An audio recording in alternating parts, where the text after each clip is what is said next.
Цивил медија.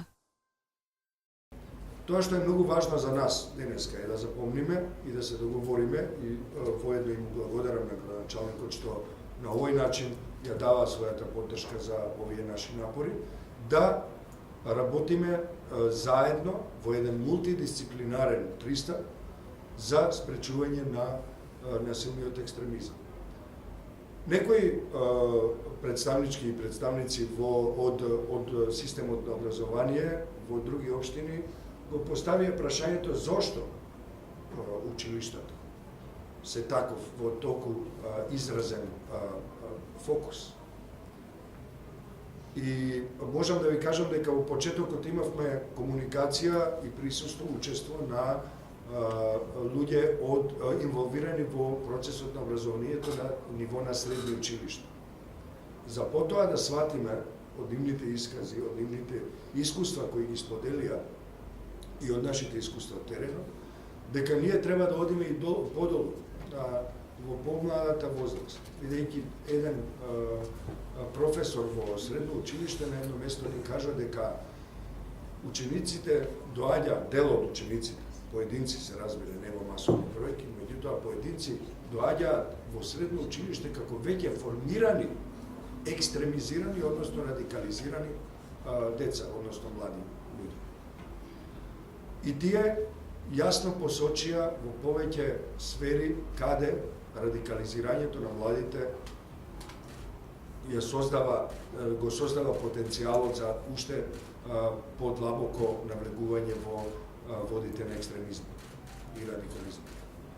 И тоа, меѓу другото, е и семејството.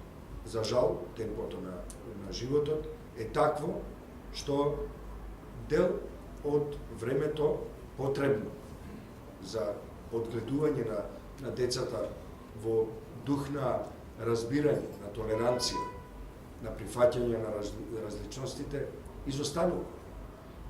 Тие се претежно мета на онлайн содржините, вклучувајќи ги и насилните игри, меѓутоа и на улицата, во која се присутни различни пораки, кои можат да ги радикализираат. Спортските надпревари, што ги спомна градоначалникот. Исто така, се место каде што радикализацијата на младите може да дојде до силен израз, а со отсуство на превенција тоа може само да се продлабочува како голем проблем и да доведе до навистина несакани последици. И тоа што е исто така откриено од наша страна е дека и оние што се инволвирани во образовниот процес во текот на изминатите години само им се трупаа административно-бирократски обврски кои им одземаат од времето да работат со ученичките и учениците и да ја запазат онаа воспитна димензија на образовниот систем. Тоа и низа други фактори или индикатори кои ни кажуваат каде може да побараме потенцијал за радикализација, се дел од нашата заедничка работа.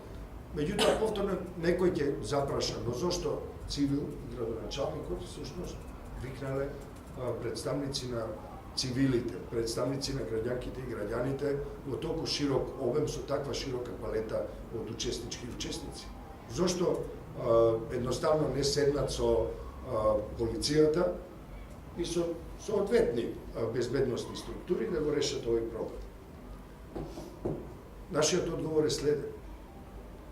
Кога ќе дојде ситуацијата вие да завртите 192, тогаш обично е предоста.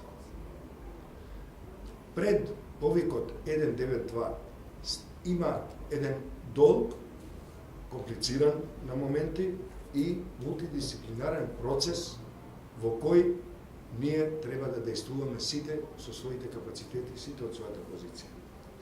И тука би сакал да ја заокружам мојата мисла токму во овој дел и на тој начин да возможиме нашиот градоначалник да оди на следниот ангажман. Битно е да сватиме дека секој од нас, било да е во улога на родител, било да е во улога на просветен работник во различни нивоа професор, наставник, педагог, социјален работник и така натаму. Било да е представник на невладина организација без оглед на мандатот и статутарните определби на организацијата. Било да е човек кој работи во било кој сектор, бизнис, услуги, реален сектор и така натаму.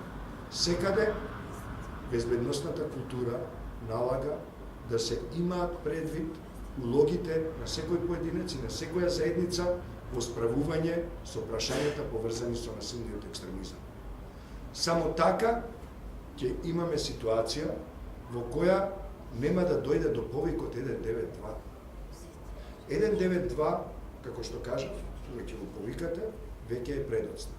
Мора сите да се ангажираме поединечно и во заедниците и колективно на различни нивоа, било да се тоа етнички, верски, професионални или други заедници, да работиме да не дојде до тој повик 192.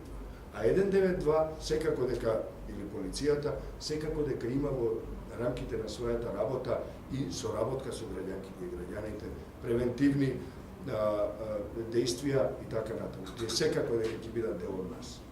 Ние замисливме во овој проект формирање на работни групи за превенција од насилниот екстремизам, што е широка платформа од граѓанки и граѓани во која може да влезат представнички и представници на локалните совети за превенција кои фантастично добро работат, кога сум информирани Куманови. Може да влезат и сите луѓе што се овде и да работат на конкретни планови и проекти за едукација и јакнење на јавната свест на локално ниво за превенција од насилниот екстремизам. Цивил медија